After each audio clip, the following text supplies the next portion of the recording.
Miss India East 2026 goes to contestant number 10, Anushka Sone from Chhattisgarh.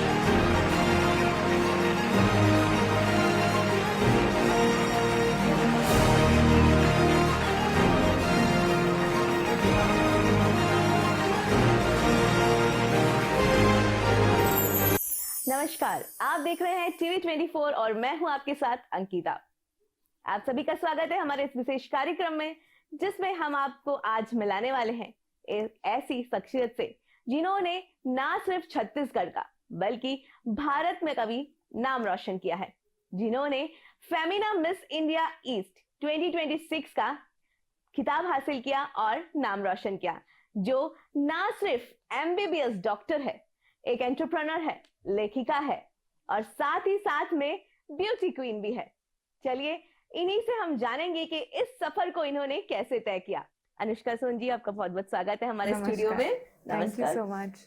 तो जैसे कि आपने इतना कुछ हासिल किया और आप इतना कुछ कर रहे हैं, आप डॉक्टर भी हैं, साथ ही साथ आप लेखिका भी है, आप एंटरप्रेन्योर भी है और फिर आप ब्यूटी क्वीन भी। तो आप अपने इस फीलिंग को कुछ बताइए कि इस सफर को आप कैसे यहाँ तक पहुंचाए, कैसे डॉक्टर से आप सीधा ग्लैमर वर्ल्ड में कैसे पहुंच गए? मेरा हमेशा से एक इरादा रहता था कि कुछ बड़ा करना है, कुछ अलग करना है, और यही जो मेरी एक सोच थी, उसके कारण ना बहुत सारी चीजों में मेरी रुचि रहती थी। जैसे कि बचपन से ही मैंने डांसिंग, क्रिएटिविटी और पेंटिंग, सिंगिंग, एक्टिंग, बहुत सारी चीजें एक्सप्लोर की थी बचपन से ही। तो हर एक फील्ड में जाना मेरे लिए एक नई अपॉर्चुनिटी, एक चुनौती जैसा रहता था, जिसके कारण मैं आगे बढ़ पाई। तो ये जो फीलिंग है ना, ये मैं डिस्क्राइब करूँ तो क्लोज टू सक्सेस है मेरे लिए, बिकॉज इस पर्टिकुलर टाइटल के लिए मैंने इतने साल सिर्फ पार्ट होने का फेमिना मिस इंडिया के लिए, छत्तीसगढ़ को रिप्रेजेंट करने के लिए इतने सालों इंतजार किया है कि आज वो घड़ी आई है जब मुझे लगता है कि हाँ, मैंने जो इतने सालों से मेहनत की वो कुछ ना कुछ रंग दिखाई। जी जी, बहुत सही कहा आपने, क्योंकि बहुत ऐसे लोग होते हैं जो वहां तक पहुंच भी नहीं पाते हैं। सब बहुत लोगों का सपना है, पर वहां तक पहुंचना भी बहुत बड़ी बात है। तो आप जब डॉक्टर के बाद आपने कब सोचा कि आपको इस फील्ड में जाना है? आपको फैमिली का कितना सपोर्ट मिला इस फील्ड में जाने के लिए? तो डॉक्टर, जब मैं नीट की तैयारी कर रही, मुझे मिस इंडिया में इंटरेस्ट आया था। तो ये जर्नी एक साथ थी, अलग अलग नहीं थी। मैंने नीट की पढ़ाई की और उसके बाद जब मेरा सिलेक्शन हो गया, उसके बाद फिर मैं पैजेंट्स में जाना चालू करी। दो मिस इंडिया के लिए तो मैंने हर साल ही अप्लाई किया है, बट होता ये था कि मेरा जो एक टाइम है वो बहुत ही डिफरेंट हो जाता था। एग्जाम्स के टाइम पे उसके जस्ट बाद होता था पैजेंट, या इस तरह से चीजें होती थी, तो वो सब मैनेज करना मुश्किल होता था, क्योंकि दोनों बहुत ही अलग फील्ड है। डॉक्टर देखा जाए तो एकदम अलग लाइन और ग्लैमर वर्ल्ड एकदम अलग लाइन। तो कैसे आप बैलेंस करते थे दोनों को? तो इसी बीच में मुझे फैमिली का काफी सपोर्ट मिला जी। एग्जाम्स के लिए जैसे पहले से पढ़ के रख लेना, ताकि एग्जाम्स में स्ट्रेस ना हो ज्यादा, क्योंकि एमबीबीएस के एग्जाम्स भी बहुत डिफिकल्ट होते हैं। उसमें आप अगर 60% ला रहे हैं, that is like you have topped the university.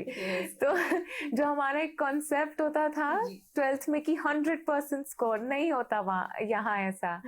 तो एग्जाम्स दिए, उसके बाद पैजेंट्स में गई, तो लगातार कुछ ना कुछ समय पे मैं एक डिसिप्लिन जैसा कह सकते हैं आप बना के रखती थी कि मुझे अगर हील्स में प्रैक्टिस करनी है तो मैं हर दिन रात को छत में रूफ टॉप पे जाके प्रैक्टिस करती थी अपनी वॉक। तो आई थिंक मैंने लगभग 1-2 साल बैक टू बैक बिना रुके रोज वॉक किया है ऑन 6 इंचेस हील्स, टेरेस पे जाके वीडियोस बनाए, यूट्यूब के थ्रू देख के सीखा, क्योंकि मैं कभी ट्रेन नहीं हुई चीजों में, मैं हमेशा पैजेंट्स में गई हूँ, लेकिन उनके कोचिंग सेंटर्स होते हैं, उन कोचिंग सेंटर्स में मैंने कभी ट्रेनिंग नहीं ली, तो मुझे सारी चीज़ें खुद सीखनी पड़ी थी। तो यूट्यूब के थ्रू या फिर इंस्टाग्राम, जो भी सोशल मीडिया है, जो भी लोग ऐसे एक्सपीरियंसेस बताते हैं अपने, उसके थ्रू मैंने सीखा सारी चीज़। ओके, तो आपको इसका मतलब ट्रेनिंग नहीं मिला, आप खुद से मतलब सीख सीख के इस प्लेटफॉर्म में आगे बढ़ी हैं। तो हमने जैसे सुना है कि आपके मेडिकल के इंटर्नशिप हुआ या फिर 3 दिन बाद ही पेजेंट था ये वाला ब्यूटी फेमिना मिस इंडिया का, और उस समय आपका कुछ एग्जाम वगैरह कुछ थे, तो आपने कैसे मैनेज किया है? तो मेरी इंटर्नशिप चल रही थी और उसके बीच में मिस इंडिया के ऑडिशंस थे। तो ऑडिशंस के लिए मैं प्रिपेयर नहीं थी उतने अच्छे से। मैंने सोचा भी कि कैसे करूँ, मतलब 24 आवर्स की ड्यूटी कर रही हूँ, उसके बीच में हमें हॉलीडेज भी नहीं मिलते हैं। But because it's a national pageant, बहुत रिक्वेस्ट करने के बाद I got holiday for that. तो ऑफ लेके, लीव लेके I went, got the audition done. 3 days लगे थे मुझे ऑडिशन देने में, क्योंकि एक दिन आपको जाना होता है, एक दिन आपका ऑडिशन होता है, फिर आप अगले दिन वापस आते हैं, क्योंकि वो बहुत ही अनप्रिडिक्टेबल होता है कि आपकी कब ट्रेनिंग, मतलब आपका ऑडिशन कब होगा। तो जैसे छत्तीसगढ़ जो होता है वो मोस्टली लास्ट में लिया गया था। तो हम लोग को ऑलमोस्ट 6, 7, 8 ऐसे टाइम हो जाता था। तो मैं नेक्स्ट डे जाती थी, फिर वहां से जाके 1 month का मेरा वेटिंग था कि मुझे टॉप 5 फ्रॉम माय स्टेट मिला है कि नहीं। तो जब मुझे टॉप 5 मिला, तब मुझे मुंबई में ऑडिशन देना था। तो वो वाला ऑडिशन मैं गई, मैंने वो ऑडिशन दिया, उसका मुझे आ गया मेल, और मैं मुंबई से 2 दिन बाद जा रही थी। तो टोटल में मुझे सिर्फ 2 days मिले थे 1 month की पैकिंग के प्रिपरेशन के लिए, सारी चीजें लेने के प्रोसेस के लिए, क्योंकि हमारे पास एक सेट आया था पूरा PDF कि हमें कैसे क्लोथिंग आइटम्स, क्या एक्सेसरीज रखनी है, सब तो उसके अकॉर्डिंग जो भी अवेलेबल था और जो चीजें लेनी थी। तो इस बीच में ऐसे प्रिपरेशन, मतलब इंटर्नशिप के बीच में एग्जाम्स नहीं होते, लेकिन इसके थ्रू इस बीच में मैंने किया। तो मतलब ये जर्नी आपकी कैसी थी, क्या क्या मतलब किस तरह से आप इस पेजेंट तक पहुंची, क्या क्या करना पड़ता है यहाँ तक पहुंचने के लिए? कुछ क्राइटेरियाज होते हैं इसमें, आपको अप्लाई करते टाइम ध्यान रखने होते हैं। जैसे हाइट कैटेगरी हो गई आपकी एलिजिबिलिटी हो गई, आप किस स्टेट से अप्लाई कर सकते हैं। आप कोई भी 3 स्टेट से आप अप्लाई कर सकते हैं। अगर उसके कुछ रिक्वायरमेंट्स होते हैं, आप साइट पर जाएंगे तो आपको दिखेंगे। तो प्रिपरेशन स्टार्ट होती है इससे कि क्या एक्चुअली आई एम एलिजिबल और नॉट। तो जैसी एलिजिबिलिटी होती है और प्रिपरेशन शुरू होती है, उसमें सबसे पहले तो आपकी पर्सनालिटी देखी जाती है, आपकी वॉक देखी जाती है। तो फर्स्ट राउंड हमारा रैंप वॉक का होता है। सारे पैटर्न्स में इट्स रैंप वॉक। वो रैंप वॉक के through like your pace, the way you are walking, everything they जज, और उसके बेसिस पे they choose you for the next round, जिसपे प्रोबेबली आपको इंट्रोडक्शन देना होता है। तो मेरी प्रिपरेशन में mostly my ramp and my introduction keep changing. Okay, so मैंने इंट्रोडक्शन, रैंप वॉक ऐसे प्रिपेयर किया था, and there could be a lot of questions, anything can be asked, कुछ भी पूछा जा सकता है। इट्स लाइक जीके, आपको नहीं पता आपसे क्या पूछा जाएगा, तो हर चीज के बारे में, करंट अफेयर्स के बारे में हमें नॉलेज रखनी पड़ती थी। अच्छा, मतलब करंट अफेयर्स के बारे में भी पूछा जाता है? या जैसे वॉर हो गया। ओके, मतलब ब्यूटी पेजेंट में इस टाइप कुछ डिफरेंट लगा सुन के कि करंट अफेयर्स, जीके, ये सब इससे रिलेटेड क्वेश्चंस पूछते हैं। और मतलब क्या सवाल किए गए थे आपसे? हमसे पर्सनल इंटरव्यू बहुत ही मुश्किल था हमारा। लेकिन जब मिस इंडिया का ऑडिशन हो रहा था, उस समय मुझसे पूछा गया था कि कॉस्मेटिक सर्जरी के बारे में आपके क्या ओपिनियंस हैं, because obviously I am a doctor, so they ask me something related to that, है ना। और मेरे को कंटेस्टेंट्स से मुझे बोला कि आप क्वेश्चन करें इन्हें। तो इट्स वेरी अनप्रिडिक्टेबल, हर किसी से अलग सवाल पूछे जाते हैं, but they are all very fun. मतलब आपको ऐसा लगेगा नहीं आप वहाँ पे किसी इंटरव्यू, इंट्रोडक्शन या ऑडिशन के लिए जा रहे हैं। इट्स लाइक वेरी कंफर्टेबल, आप फन होके सब आपका इंटरव्यू, मतलब आपका ऑडिशन लेते हैं। जैसे कि आपने 7 साल स्ट्रगल किया है इस पेजेंट तक पहुंचने के लिए, तो वो स्ट्रगल क्या था आपका? आपको सबसे मुश्किल चीज इन 7 सालों में क्या लगी? क्या थी? सबसे ज़्यादा मुश्किल ये थी कि इन 7 सालों में मैंने जितने पैजेंट्स किए सारे नेशनल थे। और बिकॉज मेरे पास हमेशा टाइम की कमी होती थी, एग्जाम्स के बीच में मैं जा रही होती थी, तो कुछ दिनों में मुझे प्रिपेयर करना होता था। कहीं ना कहीं उसके कारण भी ऐसा था कि जो भी पैजेंट्स में गई मैं टॉप 15, टॉप 10, टॉप 8 ऐसे आ जाती थी, बट उसके बाद मैं आगे नहीं बढ़ पाती थी। और 7 सालों में हर बार ऐसा हुआ। तो बहुत ही मुश्किल ये था कि मैं कंटिन्यू करूं अपनी जर्नी को, क्योंकि एक सेल्फ डाउट आ जाता है कि फिर से करना चाहिए क्या। हर बार यही होता था, हर बार फेल होके हर बार उठना और हर बार वही चीज को रिपीट करना मुश्किल होता था। वो आपको फिर ऐसा लगता होगा कि मतलब एक बार कभी भी आपको नहीं लगा कि नहीं मुझसे नहीं हो पाएगा? ऐसा आपको कभी फील हुआ कि इन 7 सालों में कि जब आपको लग रहा था कि हर वक्त टॉप 10 में आके आप रुक जा रही हैं, तो कभी ऐसा फील नहीं हुआ कि नहीं अब नहीं हो पाएगा मुझसे? ऐसा लगा मुझे एक बार, लेकिन फिर जब मैंने इस साल का फॉर्म देखा जो मैं नहीं फिल करने वाली थी मुझे लगा एक बार और कर लेते हैं, एक आखिरी बार कर लेते हैं। और इस आखिरी बार में बहुत अच्छा निकला। बहुत अच्छा। मैं खुश हूँ बहुत कि मैंने रुका नहीं, लास्ट में हो गए जो चीज चाहिए थी। तो आपको मतलब क्या लगता है कि आप अभी जो जनरेशन है या जो लड़कियां जो इस पेजेंट तक पहुंचना चाहती हैं, जो स्ट्रगल कर रही हैं, तो उनको आप क्या मैसेज देना चाहेगा कि क्या करना चाहिए उनको यहाँ तक पहुंचने के लिए? आपने ऐसा क्या किया कि आप यहाँ तक पहुंचे?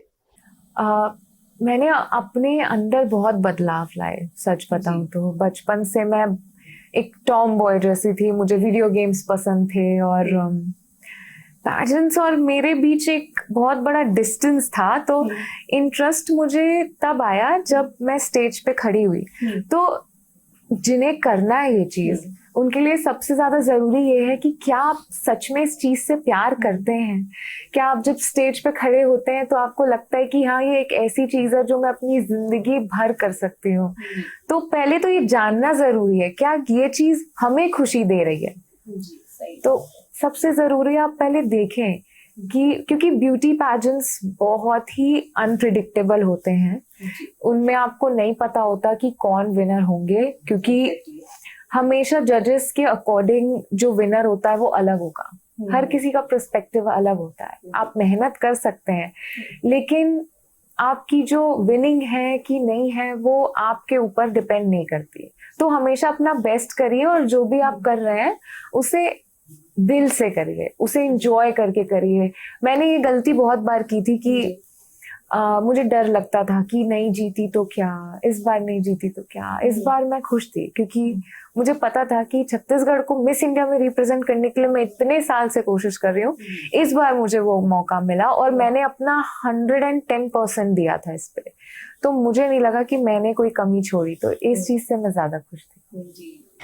बहुत टाइम पे ये भी सुना जाता है, मतलब ज्यादातर पेरेंट्स की थॉट हो या फिर बहुत सारे आज के यंगस्टर्स, कि ये लाइन बहुत लोग ऐसे बोलते हैं कि ये मॉडलिंग करोगे तो मतलब उनका पर्सपेक्टिव चेंज हो जाता है कि मॉडलिंग लाइन इज मतलब नॉट फॉर गर्ल्स, या वो सही नहीं है, इस लाइन में बहुत कुछ मतलब आप समझ पा रही हैं, ऐसे बहुत लोग ऐसे बोलते हैं। तो आप जब इस लाइन में गई आपको भी बहुत कुछ स्ट्रगल करना पड़ा, या सोसाइटी का कोई प्रेशर या फैमिली या ऐसे कुछ सुनने को मिला है कि मतलब आप इस लाइन में जा रहे हैं तो ये लाइन अच्छी नहीं है, ऐसा कुछ है या क्या?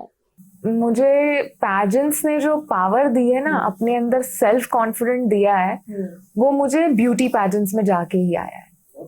क्योंकि आप यहाँ का एनवायरनमेंट अगर आप देखेंगे तो क्योंकि इतना ज्यादा रिसोर्सेज मॉडलिंग के बेसिस पे और इस पे नॉलेज नहीं है एक्चुअली, तो अपने डाउट्स रहते हैं।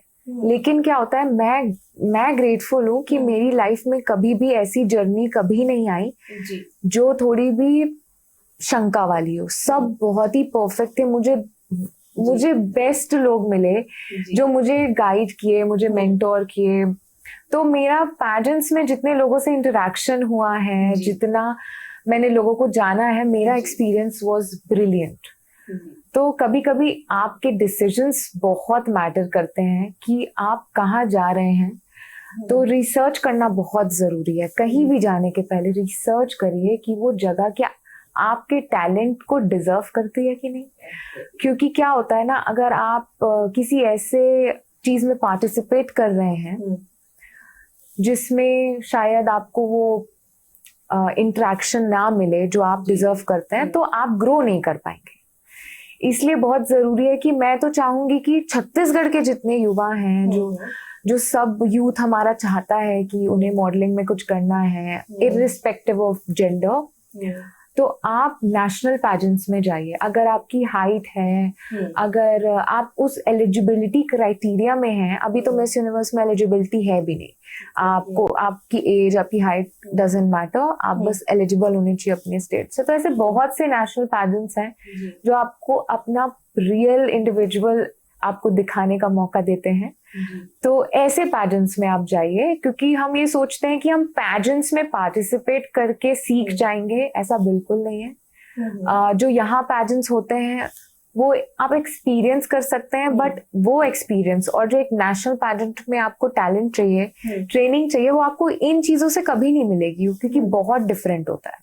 सेल्फ कॉन्फिडेंस बिल्ड करने के लिए आप जा सकते हैं पैजेंट्स में जो लोकल होते हैं, लेकिन अगर आपको एक्चुअल में कुछ सीखना है तो या तो आप ट्रेनिंग जा सकते हैं, डायरेक्टली अगर आप नेशनल पैजेंट में जाएं तो सबसे अच्छी बात होगी। जी जी, जैसे कि आप लेखिका भी हैं, साथ ही साथ आप एंटरप्रेन्योर हैं, उसके साथ साथ में आप डॉक्टर भी हैं, और साथ में आप ग्लैमर वर्ल्ड में भी है। तो इन सब में से आपका सबसे ज्यादा, आप क्या लगते हैं, सबसे ज्यादा फोकस किस प्लेटफॉर्म में, किसमें सबसे ज्यादा आपका मतलब मन लगा है कि आपको ये फील्ड में ही मुझे आगे बढ़ना है?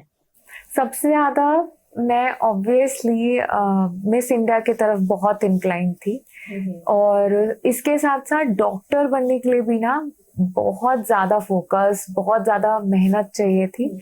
तो मैंने दोनों को इक्वल ही बैलेंस रख के किया। तो डॉक्टर का मतलब आपने कैसे सोचा कि फैमिली में से आपके कोई डॉक्टर है, या मॉडलिंग लाइन में कोई है आपकी फैमिली में?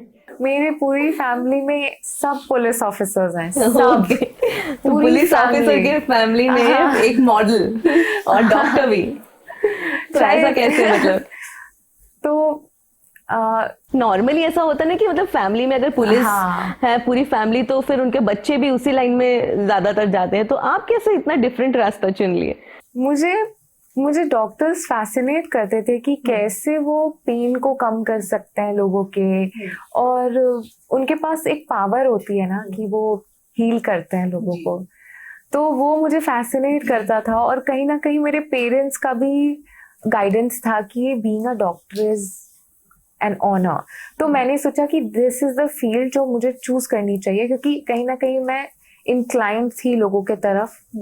उसके बाद जब पैजेंट्स में क्या होता है कि मॉडलिंग और पैजेंट्स दोनों बहुत अलग है, और मुझे हमेशा पैजेंट्री में ज्यादा इंटरेस्ट था, क्योंकि उसमें मुझे बोलने का मौका मिलता था, तो मुझे अपनी पॉइंट ऑफ व्यूज रखने का मौका मिलता था। इसलिए मैंने मॉडलिंग पैजेंट्री चूज की। और कहीं ना कहीं जो चीजें मेरे बचपन से होते आ रही थी, मुझे ऐसा लगता था कि काश मैं बोलूं, मैं लोगों के लिए भी बोलूं, क्योंकि कुछ गलत चीजें देखती थी तो लगता था कि काश कोई बोलता, काश हम पॉइंट रख सकते। तो ये सारी चीजें, ऐसा नहीं, बचपन में मुझे भी जज किया गया है काफी, और ये चीज मैं चेंज करना चाहती थी कि एक महिला को, एक बच्चे को, एक लेडी को, कोई भी हो, आप अगर देख रहे हैं तो आप उसके टैलेंट, उसकी पर्सनालिटी के लिए देखिए। ये मत देखिए कि उसके कपड़े कैसे हैं और वो किस जगह से बिलोंग करते हैं, क्योंकि हर एक इंसान बहुत अलग होता है, और आप देखेंगे तो हर किसी में कुछ ऐसी चीज होती है जो हम उनसे सीख सकते हैं। तो ये कुछ चीजें थी जिससे मुझे इंटरेस्ट आया कि मैं पैजेंट्री में जाऊँ। और ऐसी सोच सबकी हो जाए तो सोसाइटी तो कहाँ से कहाँ पहुंच जाए। बहुत सारी ऐसी लड़कियां हैं जो चाहकर भी नहीं कर पाती है, सोसाइटी की प्रेशर से, फैमिली प्रेशर से। तो आपसे उनको बहुत प्रेरणा मिलेगी कि मतलब बेटी हो तो ऐसे हो कि मतलब नाम रोशन करे, साथ साथ डॉक्टर भी हो और मॉडलिंग लाइन में भी अपना नाम रोशन किया हो। तो आप आगे क्या सोच रहे हैं, आगे का आपका क्या है एम, कि आप आगे किस लाइन में बढ़ना चाहते हैं, आगे कोई प्रोजेक्ट आपका, कुछ क्या करना चाहते हैं आप? तो मेरी इंटर्नशिप जस्ट अभी कुछ टाइम पहले खत्म हुई, हमारा कॉन्वोकेशन हुआ एंड हमें डिग्रीज मिल गई, और मैंने सोचा कि मुझे साइकेट्री करनी थी, तो वो मैं करूंगी, बट तो मतलब आप मल्टी टैलेंटेड हो, मतलब आप एक के बाद आप एक कुछ ना कुछ करना चाहते हो, इतना सब कुछ, मतलब कैसे? रियली गॉड गिफ्टेड, मतलब डॉक्टर भी, अब आप कह रही हैं कि मुझे और एक वो करना है पीजी। हाँ जी। तो ये कैसे ख्याल आया आपका फिर? मुझे लोगों के सोचने का तरीका बहुत इंटरेस्टिंग लगता है, तो किसी के साथ बैठ के बात करना, और ये तो साइकोलॉजी, साइकेट्री, ये सब एक जैसी चीजें हैं। तो एमबीबीएस के बाद आप करते हैं तो साइकेट्री, तो इसमें मुझे रुचि हमेशा से रही है। लेकिन मैं सोच रही हूँ कि कुछ समय ब्रेक लेके नीट पीजी का एग्जाम निकालना पड़ता है उसके लिए, तो नीट पीजी मैं 1-2 साल में दूंगी, बट उसके पहले मैं जो मेरी बाकी चीजें हैं जो एंटरटेनमेंट में हैं वो सबको परस्यू करके एक बार फिनिश करूँ, क्योंकि एमबीबीएस की डिग्री अब मुझे मिल गई है तो मैं अब थोड़ा ब्रेक ले सकती हूँ। क्योंकि बहुत लंबे सफर से आप उत्सव से आए हैं, तो अब ऐसा लग रहा हो कि थोड़े टाइम घर पे रह के थोड़ा रेस्ट भी लिया जाए। जी सही बात है, क्योंकि इतना कुछ हासिल करना मतलब हर किसी का ड्रीम होता है, जो आपने पूरा किया है। तो आगे अब आप छत्तीसगढ़ में आप फैशन को कैसे देखते हैं? यहाँ का फैशन कैसा है और यहाँ के आप क्या कहना चाहेंगे? छत्तीसगढ़ का जो ट्राइबल कल्चर है, ट्राइबल फैशन है, उसे तो हमें पूरे देश तक लेके जाना है, वो तो बात है। और मैंने किया भी है वो। आप बस्तर से ही बिलोंग करते हैं गेस? हाँ, बस्तर पे मैंने 10 से 12 साल तक वक्त बिताया है। अभी भी मेरे डैड जो है वो दंतेवाड़ा पे पोस्टेड हैं, तो वहाँ आना जाना हमारा लगातार रहता ही है। और छत्तीसगढ़ की काफी जगहों पे मैं रह चुकी हूँ, कोरिया हो, पचमणी हो, जगदलपुर, बहुत सारी। तो मतलब पूरा छत्तीसगढ़ मैंने एक्सप्लोर कर रखा है, तो इसीलिए उसे रिप्रेजेंट करना मेरे लिए बहुत गर्व की बात थी, क्योंकि मैं जानती थी मेरे स्टेट के बारे में। तो जब मैं कहती थी तो मुझे गर्व होता था कि हाँ, जो चीजें लोगों तक नहीं पहुंच पा रही हैं वो मेरे थ्रू पहुंच रही हैं, भले कितने ही लोग हों वहाँ। जब फिनाले था तो वहां पे ऑलमोस्ट 30,000 to 40,000 पीपल थे, और जब मैं वहां पे ये कह रही थी कि बस्तर की मिट्टी से जुड़ी मैं अनुष्का, तो वो सब तक पहुंची बात, तो ये ज्यादा जरूरी था मेरे लिए। तो मतलब 30 से 40,000 लोगों के बीच में आपका सिलेक्शन हुआ? इतने लोग वहां पे थे? ऑडिशन जब हमारा फिनाले था तो उस दिन ऑडियंस थी 40,000। मतलब हम टोटल कंटेस्टेंट्स, हर स्टेट से सिर्फ एक कंटेस्टेंट होता था जो उसे रिप्रेजेंट करता, तो हाँ टोटल 30। तो आपका बेसिकली डेली रूटीन क्या है अपने स्किन केयर के लिए? से सभी ये जानना चाहेंगे कि जो फेमिना मिस इंडिया ईस्ट है वो अपने स्किन को कैसे मेंटेन करके रखते हैं, और अभी तो आप देख भी रहे हैं कि कितनी गर्मी पड़ रही है रायपुर में, तो इस गर्मी से आप खुद को कैसे बचाव करते हैं? आपका डेली रूटीन क्या है? स्किन केयर आप क्या करते हैं अपना? सनस्क्रीन इज इम्पोर्टेंट, सनस्क्रीन लगाना चाहिए।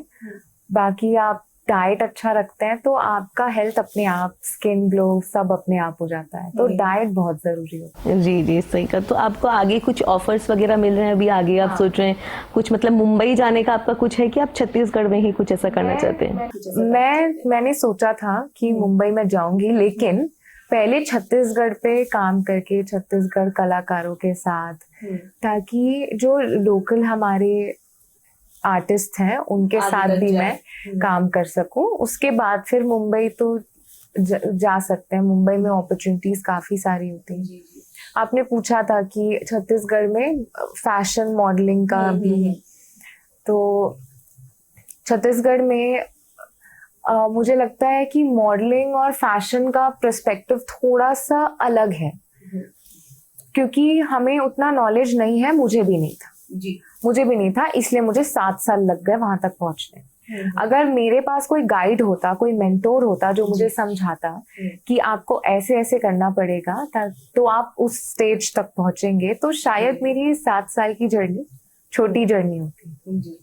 तो ये बहुत जरूरी है कि, और अगर मैं कोशिश कर रही हूँ कि मैं जो हमारा यूथ है छत्तीसगढ़ का उन्हें गाइड करूँ मॉडलिंग के लिए। तो ठीक है, वैसे आपसे बात करके बहुत अच्छा लग रहा है और समय भी होता जा रहा है, पर ऐसा लग रहा है कि बहुत सारे क्वेश्चंस हैं आपसे और भी पूछा जाए, पर उससे पहले लास्ट आपसे एक रैपिड फायर राउंड जरूर खेलना चाहेंगे कि आपको थोड़ा और अच्छे से जान पाए। तो आपके साथ एक छोटा सा रैपिड फायर राउंड हम खेलना चाहेंगे। 1 वर्ड में आप बताइएगा, जो भी आपके मन में आए। सुबह जल्दी उठना या देर रात तक जागना?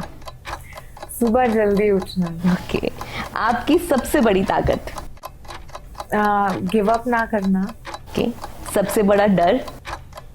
कि जो ये विश्वास है वो मैं अपने अंदर से खो ना दूं, self believe. Miss India stage का सबसे यादगार पल? Femina Miss India East goes to Anushka Son. Right. एक ऐसा व्यक्ति जिसने सबसे ज्यादा इंस्पायर किया? मेरी मम्मा। स्ट्रेस होने पर क्या करती हैं? स्ट्रेस होने पे पेंटिंग, डांसिंग, सिंगिंग और रील्स। ओके। अगर डॉक्टर और मॉडल नहीं होती तो क्या होती?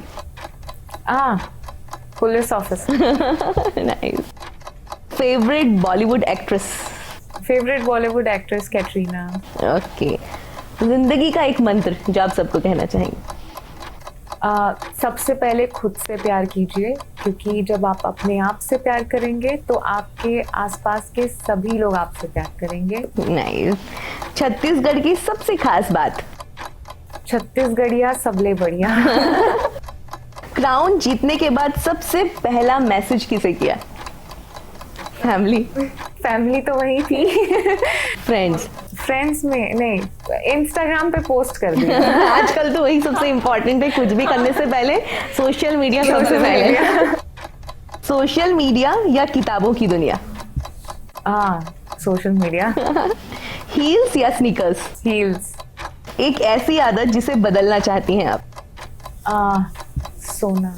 ब्यूटी आपके लिए क्या है? स्माइल। जब हम स्माइल करते हैं तो हम खुद नहीं, सामने वालों को भी स्माइल करा देते। आखिर में अनुष्का सोन को आप 3 शब्दों में कैसे बयान करेंगे? डेडिकेटेड, इमोशनल और रिलेटेबल। ओके। आपसे बात करके हमें बहुत अच्छा लगा, बहुत कुछ जानने को मिला और आपको आने वाले फ्यूचर के लिए बहुत सारी शुभकामनाएं। आप ऐसे ही सक्सेस आपको मिलती रहे। आपको हमारे स्टूडियो में आने के लिए बहुत बहुत धन्यवाद। Thank you so much.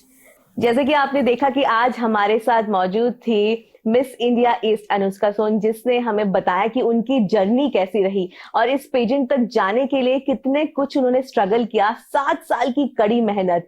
तो उनसे बहुत कुछ जानने को मिला, बहुत कुछ सीखने को मिला। ऐसे ही आपको एक्सक्लूसिव इंटरव्यूज और बहुत कुछ नया आपको दिखाते रहेंगे। जुड़े रहिए टीवी 24 के साथ। बाकी देश और दुनिया की खबरों के लिए देखते रहिए टीवी 24। तब तक के लिए नमस्कार।